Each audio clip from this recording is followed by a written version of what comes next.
He was dead, the head of a high court, a good judge whose perfect life was known in all the courts of France. Lawyers, young helpers, and judges had greeted him when they saw his big, thin, pale face with two bright eyes, bowing low to show respect. He spent his life chasing bad people and helping the weak. Cheats and killers had no worse enemy, because he seemed to know their deepest secrets. He was dead now, at the age of 82, honored by many people who were sad he was gone. Soldiers in red pants had taken him to his grave, and men in white ties had spoken words and cried tears that seemed real beside his grave. But here is the strange paper found by the shocked lawyer in the desk where he kept records of bad criminals. It was called Why? June 20th, 1851. I have just left court. I have said Blondel must die. Now, why did this man kill his 5 children? Sometimes you meet people who like to destroy life. Yes, it should be fun, the best fun of all, maybe, because isn't killing the next thing to creating? To make and to destroy. These 2 words have the history of the universe, all the history of worlds, all that is, all. Why is it not exciting to kill? June 25th. To think that there is a being who lives, who walks, who runs. A being?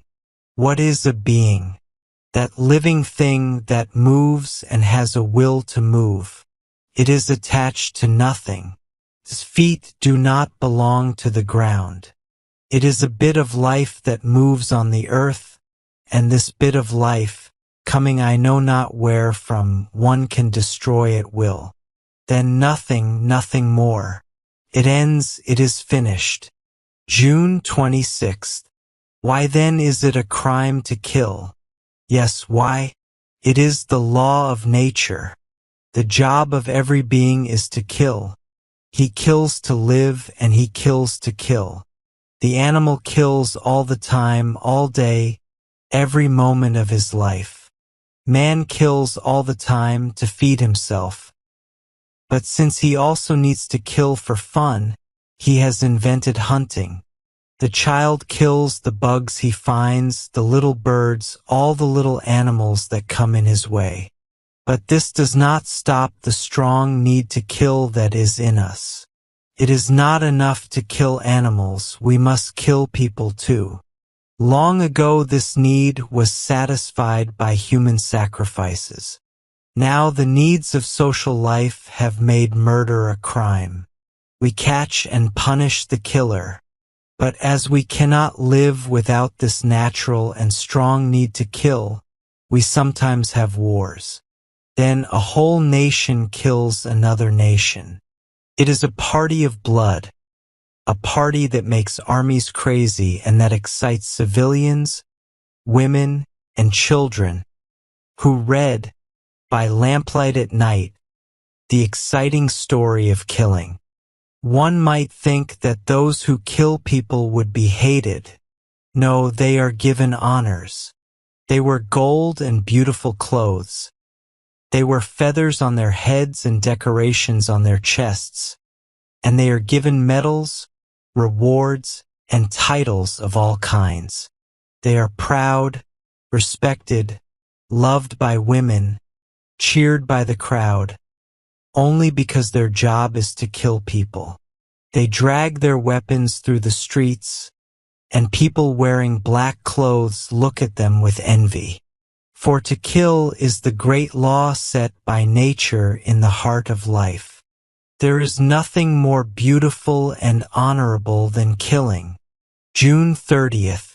To kill is the law because nature loves eternal youth. She seems to cry in all her acts, "Quick! Quick! Quick!" The more she destroys, the more she renews herself. July 2nd. A human being, what is a human being? Through thought, it is a reflection of all that is. Through memory and science, It is a small version of the universe whose history it represents, a mirror of things and nations. Each human being becomes a small world in the big world. July 3rd. It must be a special pleasure to kill. To have before you a living, thinking being. To make a small hole, just a small hole, to see the red thing flow which is the blood, which makes life. And to have before you only a heap of limp flesh, cold, lifeless, without thought. August 5th. I, who have spent my life judging, condemning, killing by the spoken word, killing by the guillotine those who had killed by the knife. If I should do as all the killers have done whom I have punished, who would know it? August 10th. Who would ever know? Who would ever suspect me, especially if I should choose a being I had no reason to kill? August 15th. The temptation has come to me. It fills my whole being. My hands shake with the desire to kill. August 22nd. I could not resist any longer. I killed a little creature as a test, for a beginning. Jean, my servant, had a goldfinch in a cage hung in the office window. I sent him on an errand, and I took the little bird in my hand where I felt its heart beat. It was warm. I went up to my room. From time to time I squeezed it tighter. Its heart beat faster. This was terrible and delicious. I was near choking it, but I could not see the blood. Then I took scissors, short nail scissors, and I cut its throat with 3 cuts very gently. It opened its beak. It struggled to escape me, but I held it. Oh, I held it. I could have held a mad dog, and I saw the blood trickle. And then I did as real killers do. I washed the scissors, I washed my hands.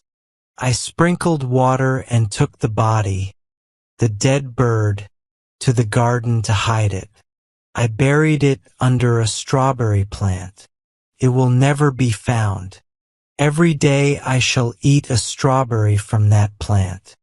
How one can enjoy life when one knows how. My servant cried. He thought his bird had flown away.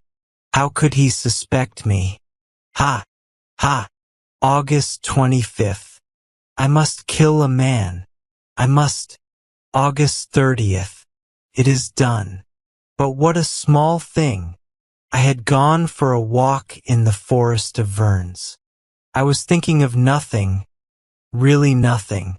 A child was in the road, a little child eating a slice of bread and butter. He stops to see me pass and says, "Good day, Mr. President." And the thought comes into my head, shall I kill him? I ask, "You are alone, my boy?" "Yes, sir." "All alone in the wood?" "Yes, sir." The wish to kill him made me excited like wine. I went to him very quietly, thinking he would run away, and suddenly I grabbed him by the throat. He looked at me with fear in his eyes. Such eyes. He held my wrists in his little hands, and his body moved like a feather over a fire.